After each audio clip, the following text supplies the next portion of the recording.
جی السلام علیکم ورحمۃ اللہ وبرکاتہ نحمدہ ونصلی علی رسولہ الکریم اما بعد فاعوذ باللہ من الشیطان الرجیم بسم اللہ الرحمن الرحیم رب اشرح لی صدری ویسر لی امری واحلل عقدۃ من لسانی یفقہوا قولی وجعل لی وزیرا من اہلی اللہم فقہنا فی الدین ربنا زدنا علما اللہم انا نسألک علما نافعا ورزقا طیبا وعملا متقبلا ربی یسر ولا تعسر وتمم بالخیر اللہم انا نسألک العافیۃ والمعافی فی الدنیا والآخرہ آمین ثم آمین یا رب العالمین یا ارحم الراحمین۔ پیاری سسٹرز، ہم لوگ قرآن میں آیت نمبر جو ہے 120 سے اپنے سبق کا سٹارٹ کریں گے۔ اس سے پہلے جو ہم لوگوں نے ٹاپک پڑھا اس میں یہ تھا کہ شیطان کے وہ لوگ دوست ہیں جو اللہ کی حیت میں، اللہ کی بنائی گئی شکلوں میں تبدیلیاں کرتے ہیں، ٹھیک ہے۔ تو اسی طرح سے اب آگے جو اللہ تعالیٰ فرما رہے ہیں یعیدہم ویمنیہم وما یعیدہم الشیطان الا غرورا، وہ انہیں وعدے دیتا ہے اور انہیں آرزویں دلاتا ہے اور شیطان انہیں دھوکے کے سوا کچھ وعدے نہیں دیتا۔ یعنی ابلیس کے پاس جھوٹے وعدوں، غلط آرزوؤں اور وسوسوں کے سوا کچھ نہیں ہے، حالانکہ اس کے سب وعدے سراسر جھوٹ اور دھوکہ ہے۔ بظاہر انسان کو ایسے کام جو ہیں جو شیطان جس پر آمادہ کرتا ہے کہ آپ وہ کام کرو، وہ بظاہر خوشنما نظر آتے ہیں لیکن اندر سے انتہائی مہلک ہوتے ہیں۔ اور ظاہر ہے کہ جب آپ اور میں کسی دشمن کو یعنی کسی چیز کو یا کسی ہستی کو اپنا دشمن سمجھتے ہیں تو ہمیں پتہ ہوتا ہے کہ اس کی کہی گئی بات میں بھی جو ہے نا، چاہے جتنی مرضی خوبصورت بات ہے لیکن اس میں جو ہے کہیں نہ کہیں ہمارا نقصان ہے۔ تو یہ چیز جو ہے نا، اسی کو مد نظر رکھتے ہوئے آپ یہ دیکھیں کہ ہمارا سب سے بڑا دشمن جو ہے وہ شیطان ہے، اور پھر اس کے وعدوں پر اعتبار، اس کی غلط آرزوؤں کا جو نتیجہ ہے وہ کیا نکلتا ہے کہ انسان جو ہے وہ جہنم میں چلا جاتا ہے اور اس کا انجام بدترین ہوتا ہے۔ اللہ تعالیٰ مجھے اور آپ کو شیطان کی شر سے بچائے، اور یہاں یہ بھی دعا کریں گے کہ اللہ تعالیٰ ہمیشہ ہمیں اپنی تدبیروں پر چلائے جن کا انجام بہترین ہے، کیونکہ انسان کمزور ہے۔ آگے چلتے ہیں، اللہ فرماتے ہیں اولئک مأواہم جہنم ولا یجدون عنہا محیصا، کہ یہ لوگ ہیں جن کا ٹھکانہ جہنم ہے اور وہ اس سے بھاگنے کی کوئی جگہ نہیں پائیں گے۔ یعنی جس طرح شیطان کو آپ دیکھیں کہ جب انسان اس کی پیروی کرتا ہے تو آخرت میں بھی آپ قرآن میں متعدد جگہ پر ابھی تک جتنا آپ نے ماشاءاللہ سے قرآن پڑھا ہے، آپ 5واں سپارہ ماشاءاللہ پڑھ رہے ہیں، تو آپ نے یہ چیز کو نوٹ کیا ہوگا کہ بار بار اللہ تعالیٰ نے ہمیں یہ تنبیہ کی ہے کہ شیطان کی چالوں سے، شیطان کے وعدوں سے، شیطان کے وسوسوں سے ہم سارے بچ جائیں، کیونکہ ہمارا سب سے بڑا جو دشمن ہے، جب کائنات ہی اللہ نے کریٹ کی ہے، اس کے بعد حضرت آدم علیہ السلام کو بنایا گیا ہے، تو سب سے پہلی جو دشمنی ظاہر کی ہے وہ شیطان نے حضرت آدم علیہ السلام سے، یعنی انسان سے دشمنی کا اظہار شیطان نے کیا تھا، اور اللہ نے اس سے بچنے کے لیے اپنی ہدایت بھیجنے کا وعدہ کیا تھا انسانوں کے لیے، جب حضرت آدم علیہ السلام کی توبہ قبول ہوئی تھی۔ سورہ بقرہ میں یہ پورا واقعہ آپ پڑھ چکے ہیں۔ اللہ تعالیٰ مجھے اور آپ کو ہر قسم کے شیطانی وسوسوں سے بچائے، شیطان کی بتائے گئے راستوں سے بچائے۔ آگے اللہ تعالیٰ فرماتا ہے جیسے کہ جہنم کا وعدہ ان لوگوں کے ساتھ ہے نا جنہوں نے شیطان کی پیروی کی، تو ایمان والے جب اللہ تعالیٰ کی پیروی کرتے ہیں، اللہ کے احکامات کو مانتے ہیں، تو پھر اس میں اللہ تعالیٰ ان کے لیے خوشخبری بھی سنا رہے ہیں۔ اور اللہ کا یہ اسلوب بیان ہے کہ جہاں پر اللہ تعالیٰ ذکر کرتے ہیں کسی برائی کا تو اچھائی کا بھی کرتے ہیں، اور شیطان کے ساتھیوں کا ذکر ہوا ہے، کہیں اگر شیطان کے ساتھیوں کا ذکر ہوا ہے تو وہیں پر جو ہے اللہ تعالیٰ نے ایمان والوں کا بھی ذکر کیا ہے۔ اللہ تعالیٰ فرماتے ہیں والذین آمنوا وعملوا الصالحات سندخلوہم جنت تجری من تحتی الانہار، کہ اور جو لوگ ایمان لائے اور انہوں نے نیک اعمال کیا، ان قریب ہم انہیں ایسے باغوں میں داخل کریں گے جن کے نیچے سے نہریں بہتی ہیں اور ہمیشہ ان میں رہنے والے ہیں۔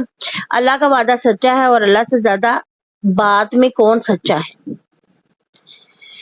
جس طرح شیطان کی پیروی کرنے والوں کے یعنی انجام کا بیان ہے، اسی طرح اللہ کے نیک بندوں کا بھی اللہ تعالیٰ نے خوبصورت اور بہترین انجام بتایا ہے کہ ان کو اللہ تعالیٰ جنت عطا فرمائے گا، بلند درجات عطا فرمائے گا، اور اللہ سے زیادہ بڑھ کر اپنے وعدے میں اور اپنی بات میں کون سچا ہو سکتا ہے۔ ٹھیک ہے نا، جیسے سورہ نساء کی آیت نمبر 84 میں بھی آپ لوگوں نے یہ بات پڑھی تھی نا، وَمَنْ أَصْدَقُ مِنَ اللَّهِ حَدِيثًا، اور اللہ سے زیادہ بات میں کون سچا ہے۔ اور یہ اور میں آپ سب جانتے ہیں کہ اللہ تعالیٰ کی قول سچے بھی ہیں، پکے بھی ہیں، اور ہم جس راستے پر چل رہے ہیں اس میں تکلیفیں اور مصیبتیں تو ضرور آنی ہیں، لیکن اللہ تعالیٰ کے وعدے سارے سچے ہیں۔ اللہ تعالیٰ تکلیف کے بعد راحت بھی دیتا ہے اور پھر انجام بھی بہترین کرے گا اپنے بندوں کا۔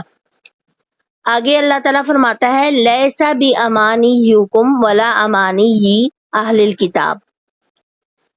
اس آیت میں اللہ تعالیٰ فرما رہے ہیں نہ تمہاری آرزوؤں پر کچھ ہوگا اور نہ اہل کتاب کی آرزوؤں پر جو بھی کوئی برائی کرے گا اس کی جزا دی جائے گی، اور وہ اپنے لیے اللہ کے سوا نہ کوئی دوست پائے گا اور نہ کوئی مددگار۔ اہل کتاب کا آپ کو پتہ ہے، بنی اسرائیل کا بھی ذکر آپ پڑھ چکے ہیں، عیسائیوں کا یعنی نصارہ کا بھی ذکر پڑھ چکے ہیں کہ ان کا یہی خیال تھا کہ ہم خاص بندے ہیں اللہ کے، جن گناہوں پر لوگ پکڑے جائیں گے ہم نہیں پکڑے جائیں گے، ہمارے یا تو پیغمبر ہماری حمایت کریں گے یا پھر ہم صرف چند دن جہنم میں رہیں گے۔ سورہ بقرہ کی آیت نمبر 80 میں آپ نے پڑھا تھا نا کہ بنی اسرائیل کہتے ہیں کہ جنت میں صرف ہم ہی جائیں گے۔ اب لیکن دیکھیے کہ انسان ان اہل کتاب کے علاوہ جو ہے مسلمانوں میں بھی یہ عقائد جو ہے نا بڑی تیزی سے بڑھ رہے ہیں۔ وہ بھی اپنے حق میں یہی خیال کرتے ہیں کہ ہم جو کچھ مرضی کر لیں، کوئی برا کام کر لیں یا یعنی کچھ بھی کر لیں، ہم سیدھے جنت میں جائیں گے، یا تو ہمیں آپ صلی اللہ علیہ وآلہ وسلم کی شفاعت بچا لے گی، یا ہمارے یعنی یہ میں آپ کو سب سے بڑے بڑے کانسیپٹ بتا رہی ہوں کہ شفاعت تو ضرور بچائے گی، اس کی میں نے کئی بار آپ کو وضاحت بھی بتائی ہے، لیکن انسان اپنے گناہ کبیرہ جو ہے ان کی سزا ضرور بھگتے گا۔ پھر دیکھیں کہ جب آپ صلی اللہ علیہ وآلہ وسلم آخری دفعہ جہنم سے اپنے مسلمانوں کو، اپنی امتیوں کو بچانے جائیں گے تو جو دروغہ جہنم ہے وہ فوراً سے یعنی روک دے گا اور کہے گا کہ بس یا رسول اللہ صلی اللہ علیہ وآلہ وسلم، آپ کی امت کے جتنے بھی وہ لوگ جنہوں نے قرآن کو چھوڑ رکھا تھا انہیں قرآن نے جہنم میں روک لیا ہے۔ اور قرآن کا چھوڑنا کیا ہے، اس کے بارے میں آپ نے اور میں نے پڑھا ہے کہ اللہ تعالیٰ کے نبی صلی اللہ علیہ وآلہ وسلم خود شہادت دیں گے اپنی امت کے بارے میں کہ یہ لوگ وہ لوگ ہیں میری امت کے جنہوں نے قرآن کو چھوڑے رکھا۔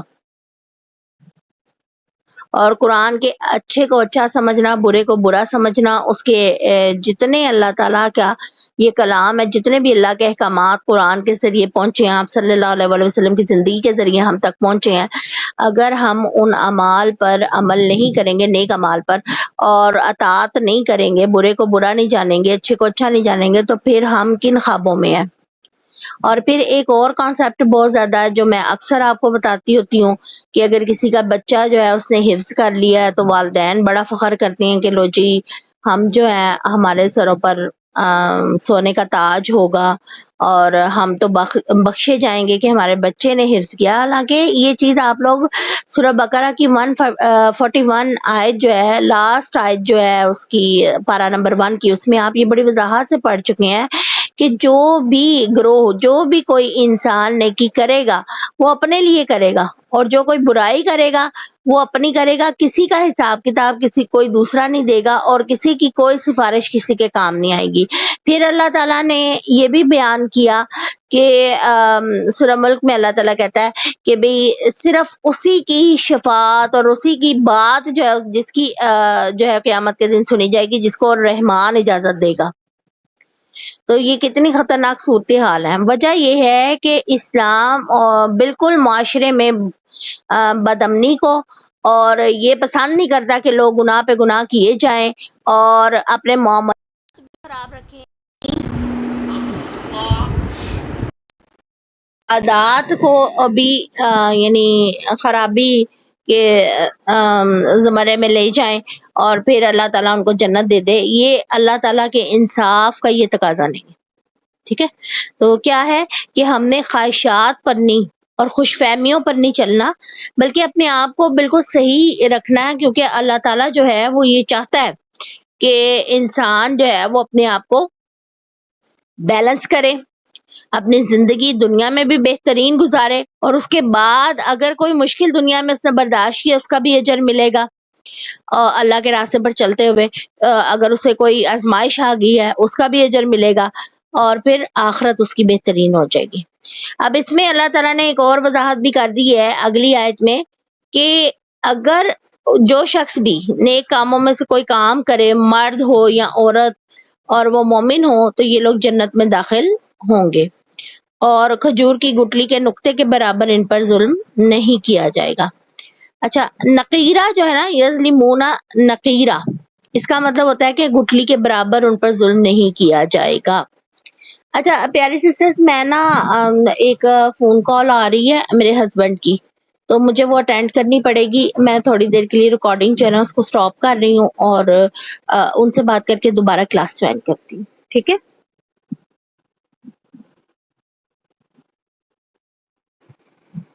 اعوذ باللہ من الشیطان الرجیم، بسم اللہ الرحمن الرحیم۔ جی پیاری سسٹرز، اب یہ دیکھیں کہ یہاں پر اللہ تعالیٰ نے دو باتیں کی ہیں۔ ایک تو یہ کہ عورت اور مومن چاہے مرد ہو، دونوں کے اعمال جو ہے نا، چاہے یعنی جس قسم کے بھی وہ اعمال کرتے ہیں، یہاں بالخصوص نیک اعمال کا بھی ذکر ہوا ہے، کوئی بھی کام یعنی کوئی بھی کام کرے گا، اس میں جنس کی کوئی تفریق اللہ نے نہیں رکھی، کہ چاہے مرد ہو یا عورت ہو، جو بھی وہ نیک کام کرے گا اور کوئی بھی کام کرے گا تو اللہ تعالیٰ اس کا یعنی اجر دینے والا ہے۔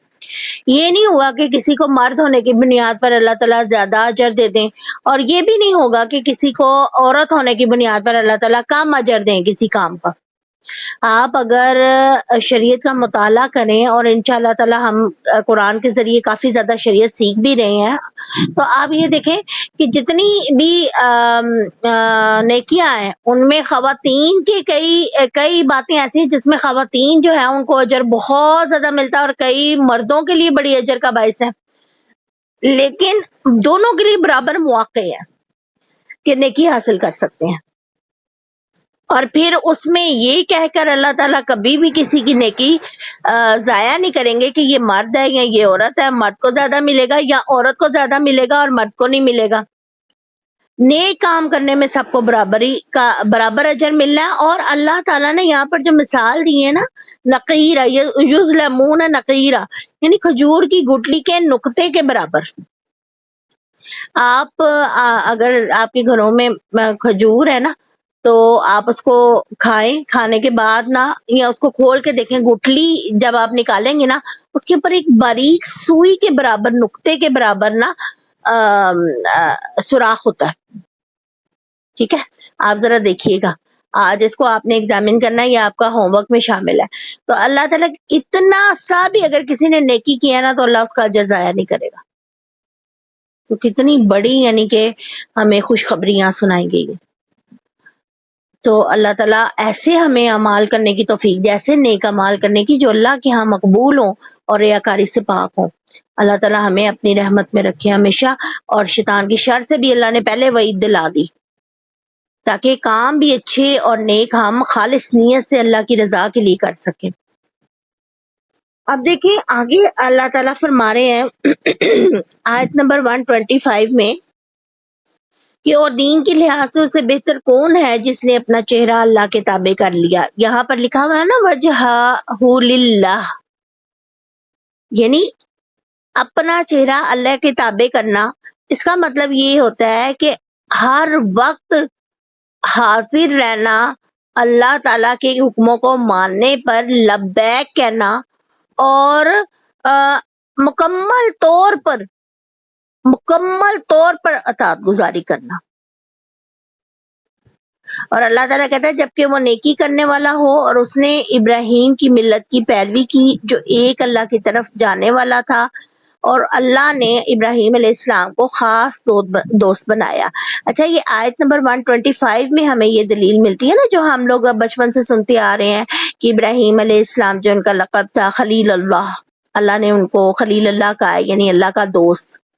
اچھا، آپ یہاں پر یہ یاد رکھیں کہ دوست بھی دو قسم کے ہوتے ہیں نا، یعنی ایک ہوتا ہے حبیب اور ایک ہوتا ہے خلیل. جیسے آپ صلی اللہ علیہ وسلم کو حبیب اللہ کہا گیا ہے اور حضرت ابراہیم علیہ السلام کو خلیل اللہ کہا گیا. تو حبیب کا مطلب ہوتا ہے کہ ایسا دوست جس سے محبت ہی کی جائے، ٹھیک ہے. اور جو خلیل ہے وہ ایسا دوست جس کے ساتھ ہر قسم کے راز و نیاز انسان کر سکے، بیان کر سکے. یعنی ایسے دوست ہوتے ہیں نا، کچھ خاص ہوتے ہیں جن سے انسان اپنا دکھ، تکلیف، درد، اپنے راز شیئر کرتا ہے. ایسے بھی دوست ہوتے ہیں نا، اور وہ بڑے اسپیشل ہوتے ہیں. تو حضرت ابراہیم علیہ السلام کے ایسے دوست تھے، اللہ کے خلیل تھے، خاص دوست تھے. ٹھیک ہے. اس میں یہ بھی بات ہے کہ آیت میں عمل کی قبولیت کی شرطیں بھی اللہ نے بیان کی نا. پہلی یہ کہ اطاعت اللہ کی ہو، دوسرا یہ کہ وہ محسن، یعنی وہ محسن ہو، نیکی کرنے والا ہو، اور پھر اس کے بعد یہ کہ تیسری ملت ابراہیم کی پیروی کرے جو حنیف تھے، یکسو تھے، یعنی اللہ کے لیے تھے صرف وہ. اور چہرہ تابع کرنے کا مطلب یہ ہے کہ مکمل طور پر اللہ کے سپرد کرنا، اپنی مرضی ختم کر دینا، یہ ایمان ہے.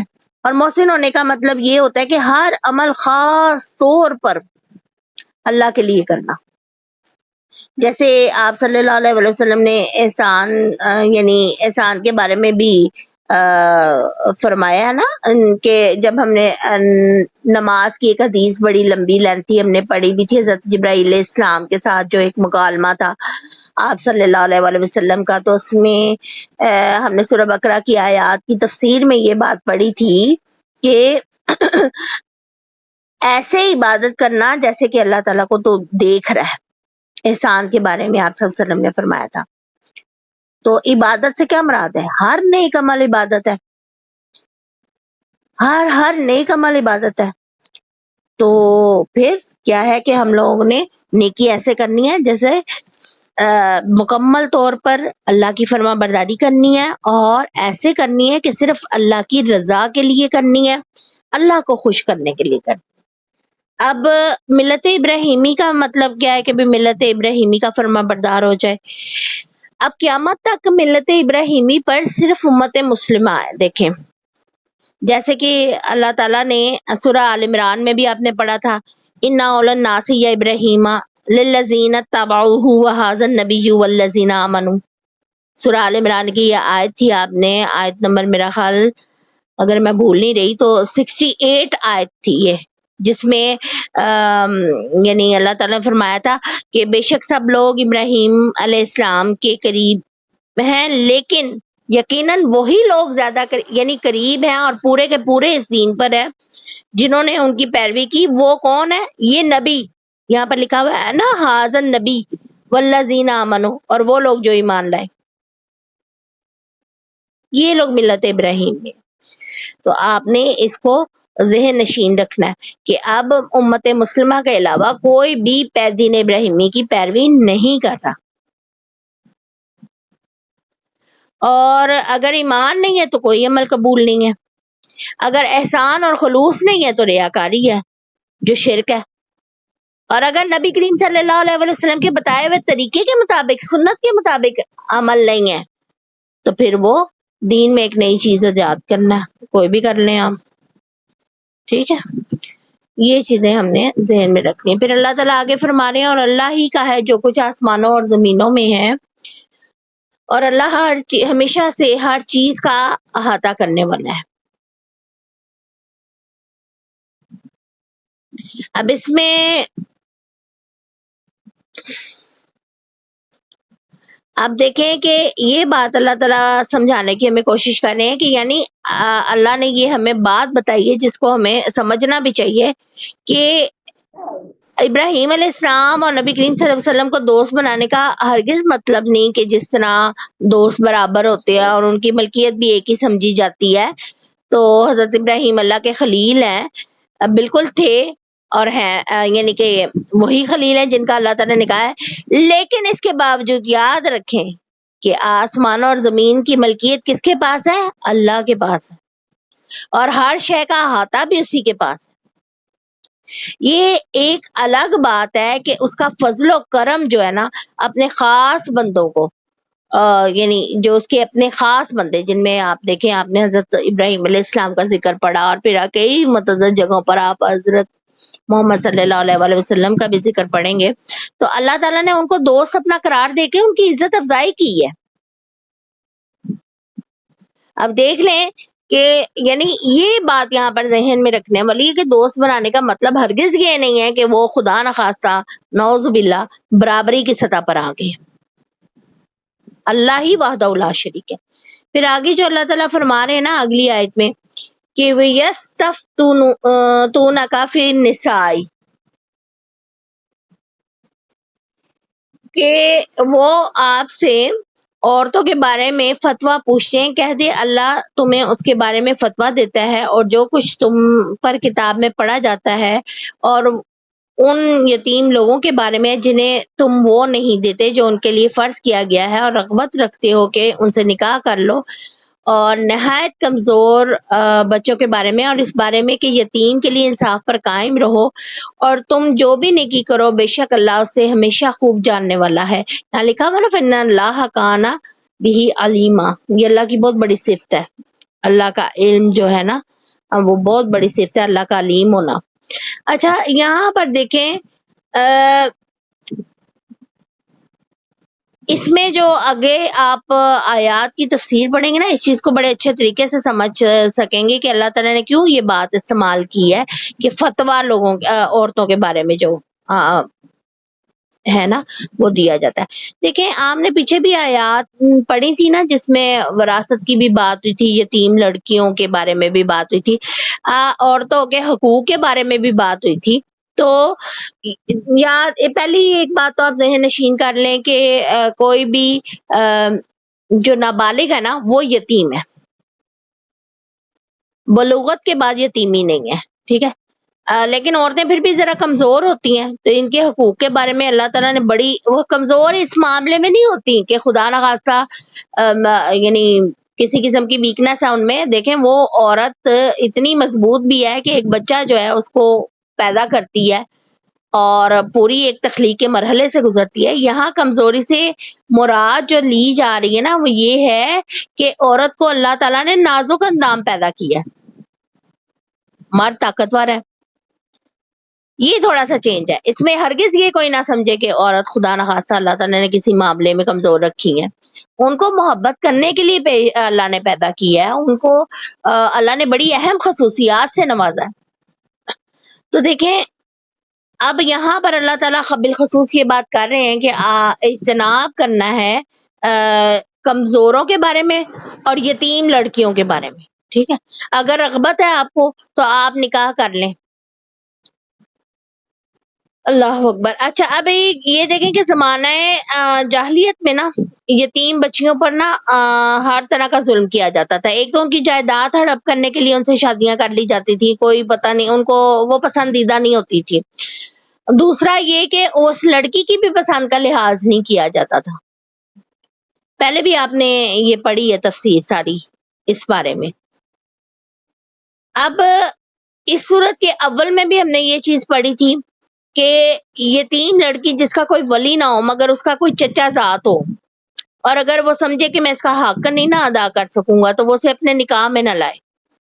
کسی دوسرے سے اس کا نکاح کر دے اور خود اس کا ولی بن جائے. لیکن اگر عورت لڑکی بھی پسند کر رہی ہے اور لڑکی کا کوئی اس میں نقصان نہیں تو پھر شادی کی جا سکتی. یہ نہیں ہے کہ شادی نہیں کی جا سکتی، لیکن ایک صورت ایسی بتائی جا رہی ہے کہ جس میں ظلم سے بچا جائے. پھر آپ یہ دیکھیں کہ بعض اوقات ایسا بھی ہوتا ہے کہ لڑکی کا جو ولی ہوتا ہے، مثلا چچا زاد جو ہے وہ اس کا ولی اگر بن گیا ہے تو پھر اس کو اپنے نکاح میں ہی رکھنا یعنی بہتر ہوتا ہے کہ وہ اس کا پورا حق ادا کرے گا یا اس کا خیال رکھے گا یا اس کے جائیداد کی وراثت کی وہ اچھے طریقے سے یعنی دیکھ بھال کر سکے گا. تو اس صورت میں بھی اس کو اجازت ہے. یہ چیز اللہ تعالیٰ نے یہاں پہ بتائی ہے. یہ سارے احکامات جو دوبارہ ریپیٹ کیے جا رہے ہیں، آپ دیکھیں سورۃ نساء اس کا نام رکھا گیا سورت کا، یعنی عورتوں کے نام پر. نساء کا مطلب ہے خواتین، عورت. تو آپ یہ دیکھیں کہ یہاں پر اس میں ساری صورت میں آپ جگہ جگہ دیکھیں گے ماشاءاللہ سے الحمدللہ اللہ تعالیٰ نے ہم عورتوں کے لیے بڑی ہی خوبصورت آیات نازل کی ہیں، اور مردوں کو بھی کئی جگہوں پہ تنبیہ کی ہے، خواتین کو بھی تنبیہ کی ہے.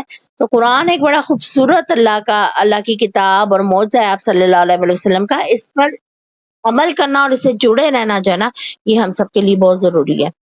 اب آگے اللہ تعالیٰ فرماتے ہیں کہ اگر کوئی عورت اپنے خاوند سے کسی قسم کی زیادتی یا بے رخی سے ڈرے تو دونوں پر کوئی گناہ نہیں کہ آپس میں کسی طرح صلح کر لیں، اور صلح بہتر ہے.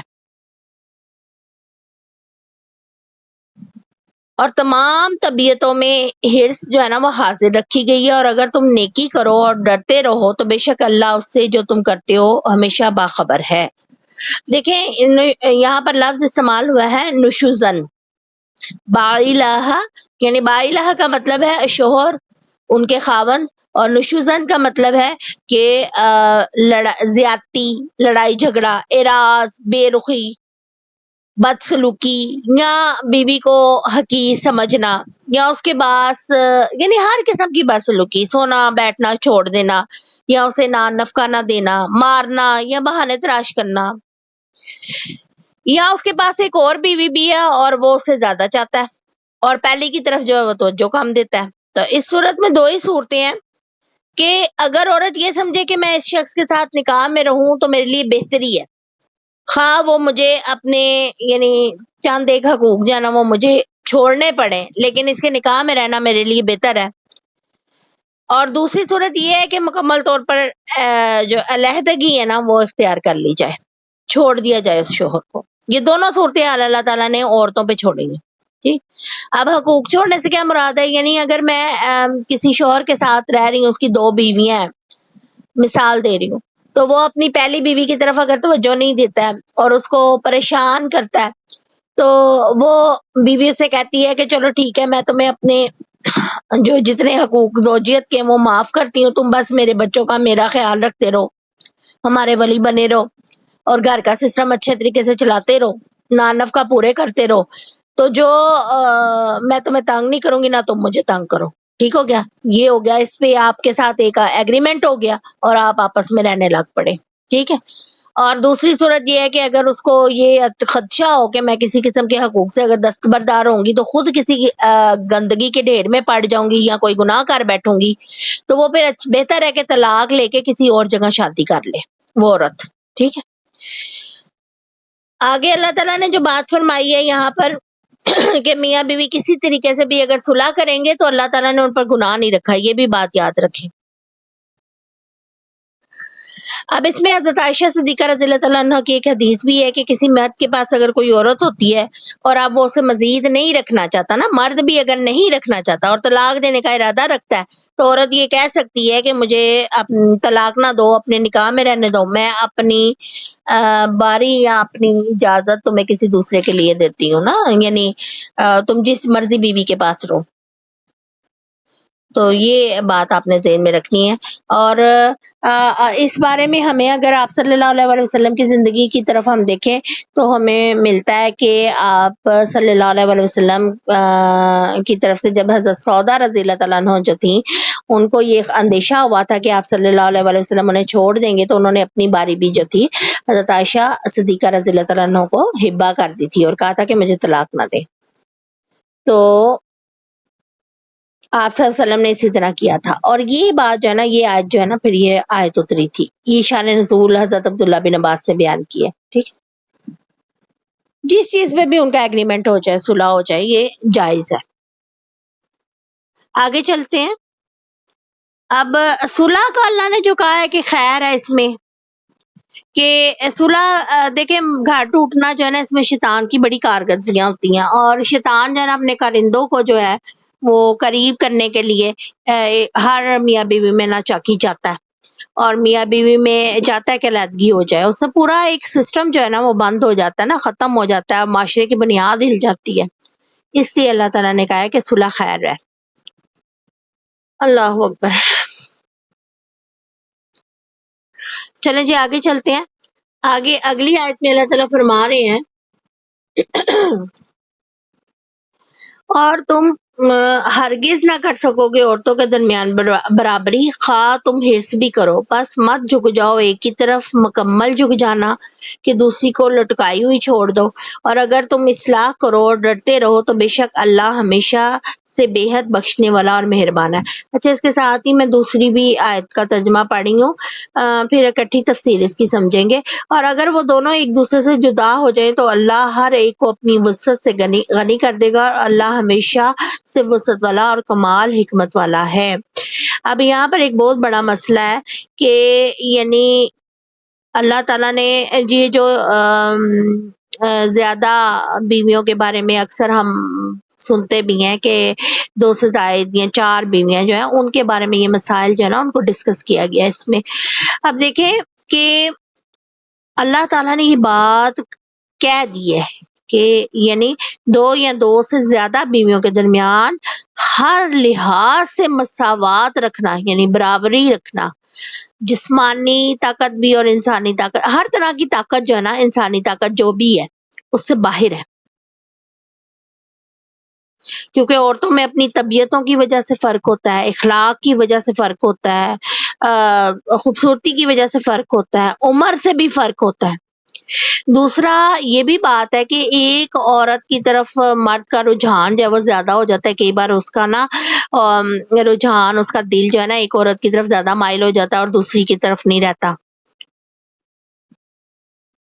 پھر یہ ایک فطری سا عمل ہے، اور پھر اگر وہ کوشش بھی کرے نا کئی بار تو وہ قابو نہیں پا سکتا. تو لہٰذا اللہ تعالیٰ نے یہاں پہ سسٹم بڑا کلیئر بتا دیا ہے. اس بات پر اللہ نے زور دیا ہے کہ ایک سے زائد بیویاں ہونے کی صورت میں نا ایک طرف جھک جانا اور دوسری کی طرف یعنی دوسری کی طرف توجہ نہ دینا، اس کو چھوڑ دینا کہ گویا اس کا کوئی شوہر ہی نہیں ہے یا وہ غیر شادی شدہ ہے، وہ یہ چیزیں جو ہے نا یہ اسلام میں حرام نہیں ہے. ظاہری حقوق میں بھی عورتوں سے مساوی سلوک کیا جائے، لیکن دل میں اگر کسی عورت کے لیے، کسی بیوی کے لیے زیادہ جذبات ہیں تو ان کا اظہار اسی سے کیا جائے، دوسری عورت کے سامنے نہ کیا جائے کہ اس کا دل نہ ٹوٹے. لیکن ہر طرح کی مساوات برقرار رکھنی ہے، جس میں آپ یہ بھی دیکھیں کہ دن بھی جو ہے وہ گزارنے جو ہیں وہ کاؤنٹ کر کے اور برابر گزارنے ہیں دونوں بیویوں کے ساتھ. اور یہ نہیں کہ یہ بہت بڑے حقوق میں شامل ہے. اور اگر کوئی انسان اس طرح کی حالت میں جائے کہ وہ ایک ہی بیوی کی طرف مائل رہا ہے اور دوسری بیوی کو اس نے چھوڑ دیا تو وہ نعوذ باللہ، اللہ معاف کرے، یہ آپ صلی اللہ علیہ وسلم کی حدیث ہے کہ وہ فالج زدہ اٹھے گا قیامت کے دن. تو اللہ ہمیں معاف فرمائے. اس طرح کی ایک تو آزمائشوں میں نہ ڈالیں مردوں کو بھی، اور دوسری بات یہ ہے کہ اگر کسی نے یہ سٹیپ لیا ہے تو اللہ تعالیٰ پھر اس کو سرخرو کرے.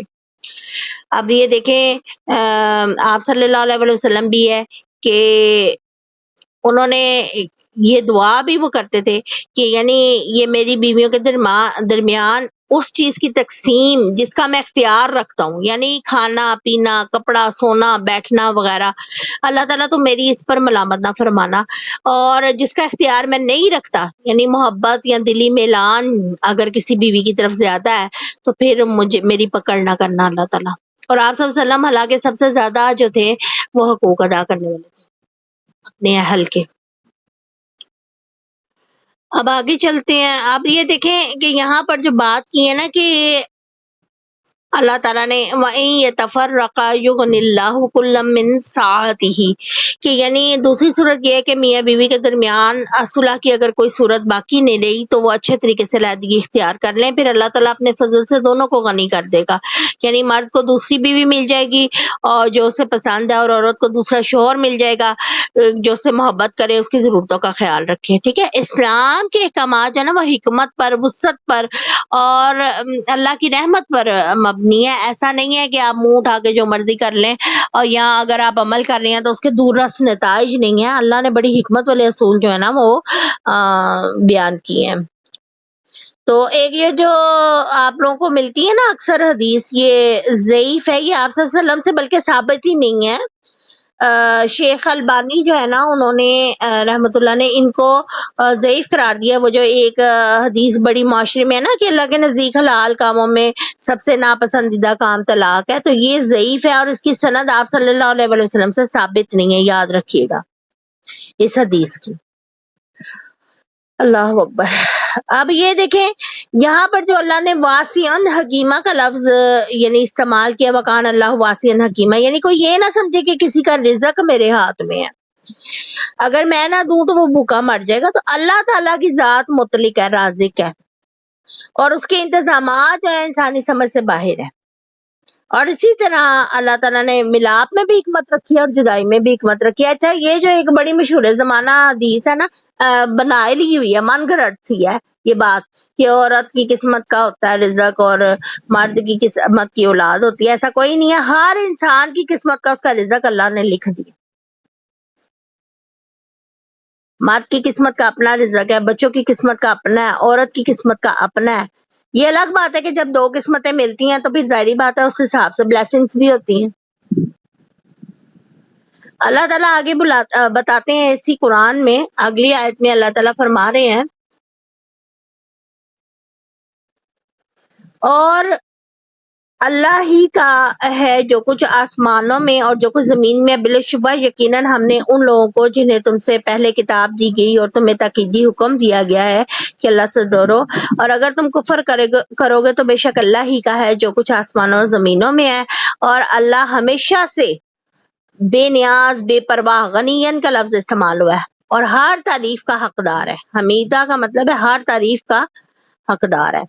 یعنی گزشتہ آیات میں آپ نے یتیم لڑکیوں کے حقوق پڑھے، عورتوں کے حقوق کے متعلق اللہ تعالیٰ نے احکامات بیان کیا۔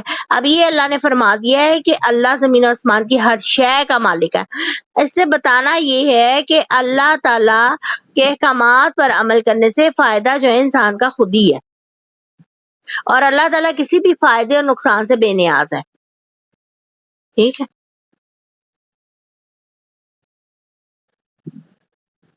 اور یہاں پر جو بات اللہ تعالیٰ نے کی ہے وَلَقَدْ وَصَّيْنَا الَّذِينَ أُوتُوا الْكِتَابَ، تو اس کا مطلب ہے یعنی اللہ تعالیٰ نے پہلے تم لوگوں سے پہلے بھی جو لوگ آئے تھے انہیں بھی اس بات کا تاکیداً حکم دیا تھا کہ اللہ سے ڈرو اور اس کے دیے ہوئے احکامات پر عمل کرو۔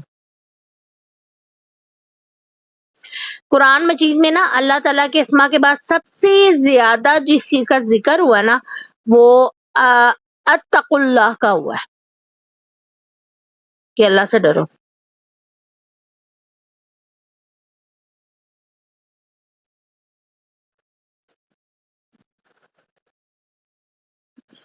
چلیں آگے چلتے ہیں۔ آگے آیت نمبر جو ہے وَلِلَّهِ مَا فِي السَّمَاوَاتِ وَمَا فِي الْأَرْضِ وَكَفَى بِاللَّهِ وَكِيلًا، اور اَن يَشَاءَ يُذْهِبْكُمْ أَيُّهَا النَّاسُ وَيَأْتِ بِآخَرِينَ وَكَانَ اللَّهُ عَلَى ذَلِكَ قَدِيرًا۔ یہ آج کی نا جو آیت ہے نا آخری آیت ہے، اس میں اللہ تعالیٰ فرما رہے ہیں کہ اور جو کچھ زمینوں اور آسمانوں میں ہے اللہ کا ہی ہے، اور اللہ بطور وکیل کافی ہے، اگر وہ چاہے تو تمہیں لے جائے اے لوگوں اور کچھ دوسروں کو لے آئے، اور اللہ ہمیشہ اس پر قادر ہے۔